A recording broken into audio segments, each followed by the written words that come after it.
my name is Kyra and welcome to my first ever small business journey vlog. My small business is called Candy Art Shop. I've been an artist for as long as I can remember. I've been drawing since I was very young. For almost my entire life, art has been my rock.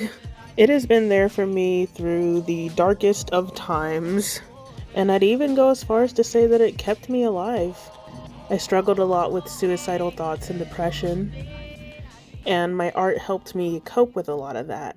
And because of it, I've made some everlasting friends. Because art has been such a huge part of my life, not to sound cheesy, but I've wanted to give the gift of art to other people. In middle school and high school, I was known for my weird, cringe, funny comics, and I've noticed that people have always kind of lit up when they saw my art. I don't know if it's because I'm like 20 and like college-aged or what. YouTube has been feeding me all kinds of vloggers with small businesses, and I'm like, hey, I want to do that too. I always saw small businesses as very fun and engaging, so years of drawing and inspiration from many things and 80 million vlogs later gave me the inspiration to start my own small business. And it's not just because of the vlogs, I genuinely enjoy crafting. There's nothing like the feeling of bringing your art to life in the form of stickers. So yes, I hope you will join me in my journey to becoming a small business owner.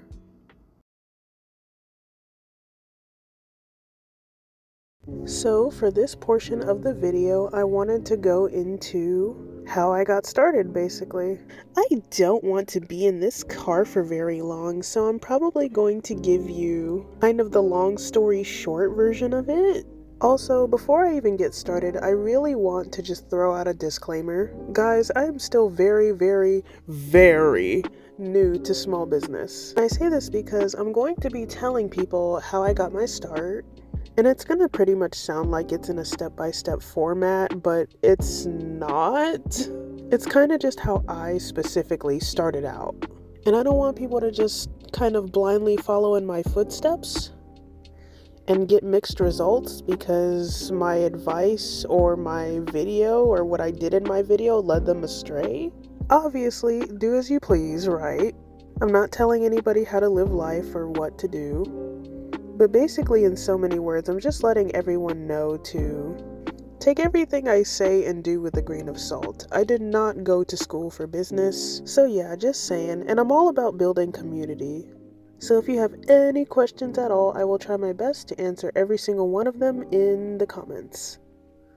Moving on to how I got my start. Oh my lord, where do I even begin? I honestly didn't think I would be telling this story, like ever.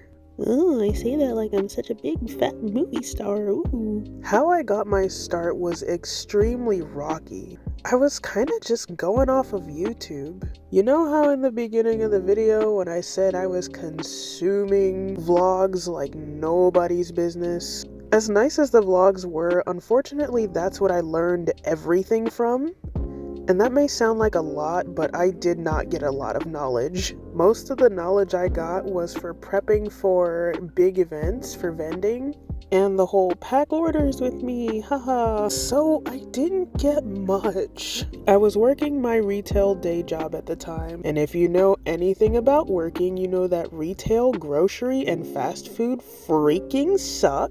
I don't want to talk too illy about my retail job because it wasn't too bad. It was just the clientele that really made the job experience interesting. But the retail job had gotten so bad to the point where I couldn't work a full shift without something bad happening. The disrespect was real, guys. And it was getting so bad that every time I put money in the cash register at work, I dreamed of making that much money myself. I'd go home and watch these gosh dang vlogs telling me that I can do it and it's that easy because they made it look so easy. Oh my gosh, you'll never guess where I worked at the time. A really nice thrift store that actually gave me discounts on the stuff I bought. Man, as a 20-year-old woman, when I tell you I was walking out of every shift with bags, boxes, of just crap. Okay, but it wasn't crap, it was helpful. Some of it was clothes, and a lot of it was things I could use for my business. Oh yeah, mistake number 1 that I made, I didn't make a business plan. Ew.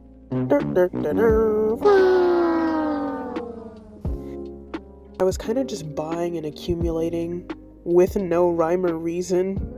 And where is this all going, you may ask? Well, step 1 is that I got pretty much everything I started out with at the thrift store.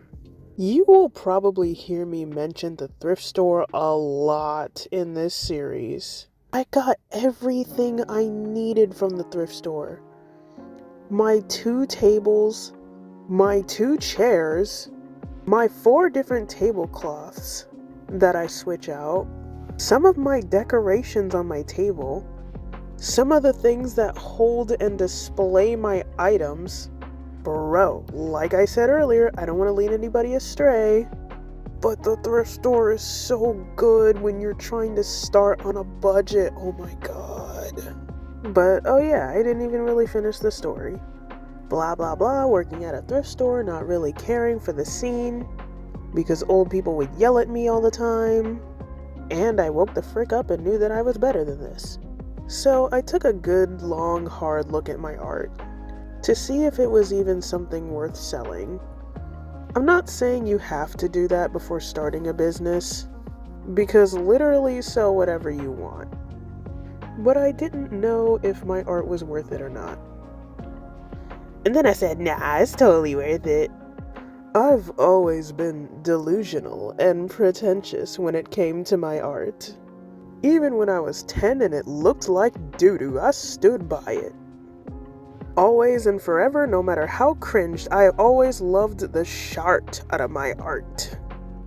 I don't know why, it's just always been the one thing I was never insecure about.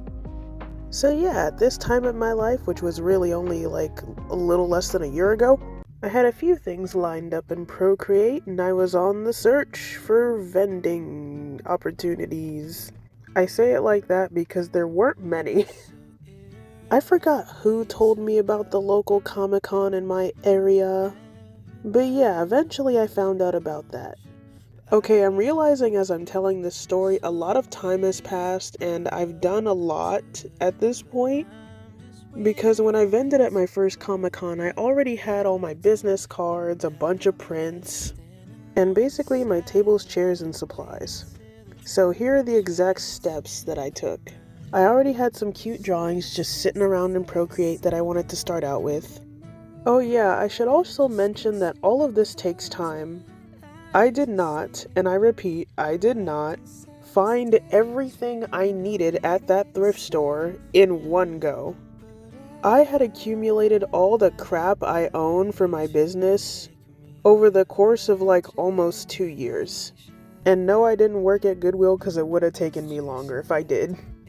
There's also the fact that I worked at a thrift store that had new stuff coming in and going out literally every day, which made the turnover rates for me to find these items fairly easy and quick.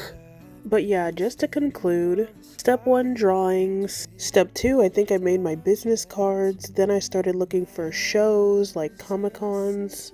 And step 3 was kind of just me using my income to pay for the things I needed to prepare for the Comic-Con. And then I just kind of watched more vlogs and went from there. As you may or may not have been able to tell by now, this plan is very flawed. Do not directly follow in my footsteps. And don't worry, like I said earlier, if you guys have any questions, please leave them in the comments.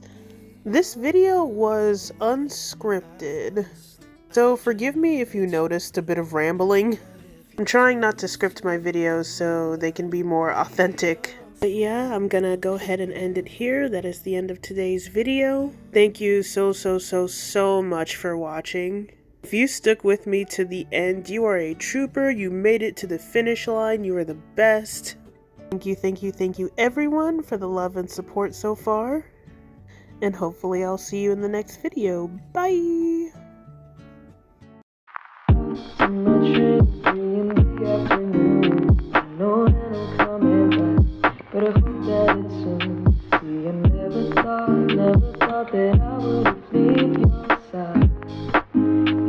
outside.